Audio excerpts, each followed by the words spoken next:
myself Sachin Kumar Mandilwar, Assistant Professor, PG Department of History, Magadh university, Bodhgaya, Bihar. आज मैं महावीर के जन्मस्थली बसोकुंड की ऐतिहासिकता पर और जैन धर्म के बारे में एक संक्षिप्त चर्चा आप सबसे करना चाहूँगा।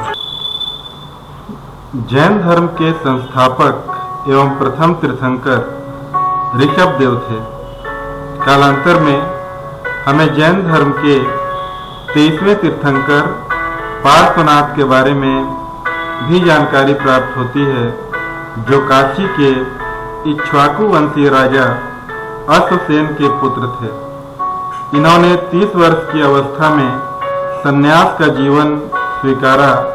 इनके द्वारा दी गई प्रमुख शिक्षाओं में हिंसा न करना, सदा सत्य बोलना, चोरी न करना और संपत्ति न रखना महत्वपूर्ण माना जाता था।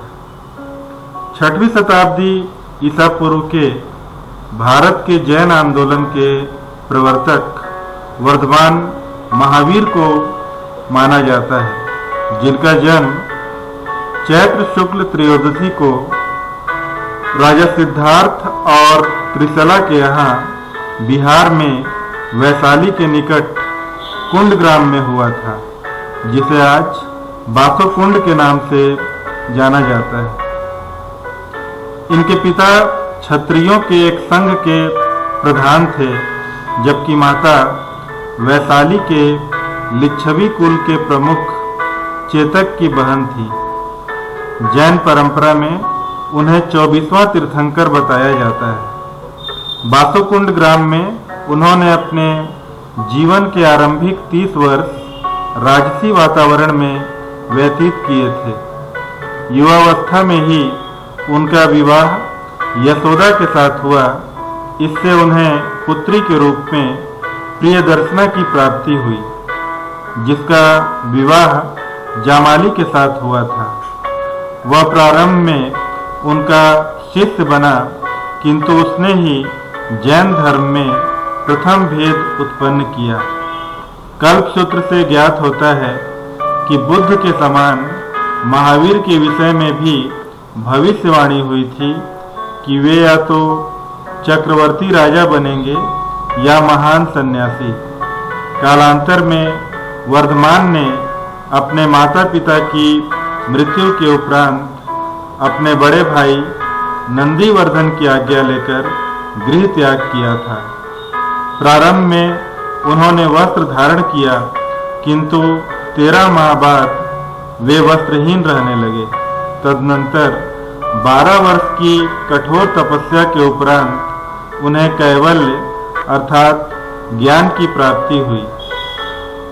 यह स्थान हजारीबाग के निकट एक साल के पेड़ के नीचे बताया जाता है। ज्ञान प्राप्ति के पश्चात वे केवलिन, जिन, अरहत तथा निर्ग्रंथ कहे गए। अपनी साधना में अटल रहने तथा अतुल पराक्रम दिखाने के कारण उन्हें महावीर नाम से संबोधित किया गया। महावीर ने 30 वर्षों तक अपने मत का प्रचार किया। महावीर ने जैन धर्म में पूर्वगामी 4 व्रत यथा अहिंसा, सत्य, अस्तेय तथा अपरिग्रह में 5वां व्रत ब्रह्मचर्य भी जोड़ दिया, जिन्हें जैन धर्म में पंच अणुव्रत कहा गया। महावीर की शिक्षाएं पूर्णतया नैतिक थीं, जिनका उद्देश्य आत्मा की पूर्णता थी।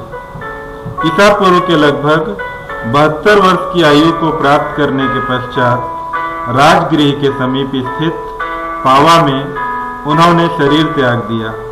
कुछ विद्वान महावीर की जन्म तिथि ईसा पूर्व 540 तथा मृत्यु 468 ईसा पूर्व निर्धारित करते हैं। इनके बाद जैन तीर्थंकरों की परंपरा समाप्त हो गई और जैन धर्म का संचालन 11 गण द्वारा किया जाने लगा। लगभग 300 ईसा पूर्व में मगध में 12 वर्षों का भीषण अकाल पड़ा, जिसके कारण भद्रबाहु अपने शिष्यों सहित कर्नाटक चले गए। किंतु कुछ अनुयायी स्थूलभद्र के साथ मगध में ही रुक गए। भद्रबाहु के वापस लौटने पर मगध के साधुओं से उनका गहरा मतभेद हो गया, जिसके परिणाम स्वरूप जैन मत श्वेतांबर एवं दिगंबर 2 संप्रदायों में विभक्त हो गया। स्थूलभद्र के शिष्य श्वेतांबर यानी श्वेत वस्त्र धारण करने वाले माने गए एवं भद्रबाहु के शिष्य दिगंबर अर्थात वस्त्रहीन रहने वाले कहे गए।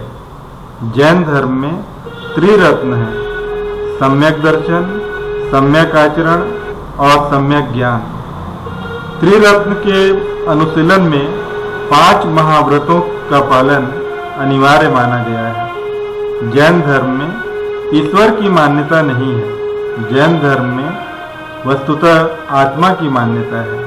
महावीर पुनर्जन्म एवं कर्मवाद में विश्वास करते थे। जैन धर्म के सप्तभंगी ज्ञान के अन्य नाम स्यादवाद और अनेकांतवाद हैं। जैन धर्म ने अपने आध्यात्मिक विचारों को सांख्य दर्शन से ग्रहण किया था। जैन धर्म मानने वाले कुछ राजा उदयीन, नंद राजा, चंद्रगुप्त मौर्य, कलिंग, नरेश खारवेल, राष्ट्रकूट राजा अमोघवर्ष और चंदेल शासकों के नाम हमें प्राप्त होते हैं। मैसूर के गंग वंश के मंत्री चामुंड के प्रोत्साहन से कर्नाटक के श्रवणबेलगोला में 10वीं शताब्दी के मध्य भाग में विशाल बाहुबली की मूर्ति अर्थात गोमतेश्वर की मूर्ति का निर्माण कराया गया। इसके अलावा मध्य प्रदेश में खजुराहो में भी जैन मंदिर का निर्माण चंदेल शासकों के द्वारा कराया गया था। मौर्योत्तर युग में मथुरा जैन धर्म का प्रसिद्ध केंद्र रहा। मथुरा कला का संबंध जैन धर्म से है। जैन तीर्थंकरों की जीवनी हमें भद्रबाहु के द्वारा रचित कल्पसूत्र से प्राप्त होती है। समय के अनवरत प्रवाह में 6वीं शताब्दी ईसा पूर्व में विस्तृत रूप से प्रचारित और प्रसारित हुए जैन धर्म और बौद्ध धर्म में बौद्ध धर्म अपनी जन्मभूमि से लगभग विलुप्त हो गया, लेकिन जैन धर्म आज भी भारत में राजस्थान और गुजरात के क्षेत्र में और पूरे भारत में आंशिक रूप से अपने अस्तित्व में है और महावीर की शिक्षाएं जन साधारण को सत्य के राह पर आगे बढ़ने के लिए सतत रूप से प्रेरणा प्रदान कर रही है। आज हम महावीर स्वामी को नमन करते हैं।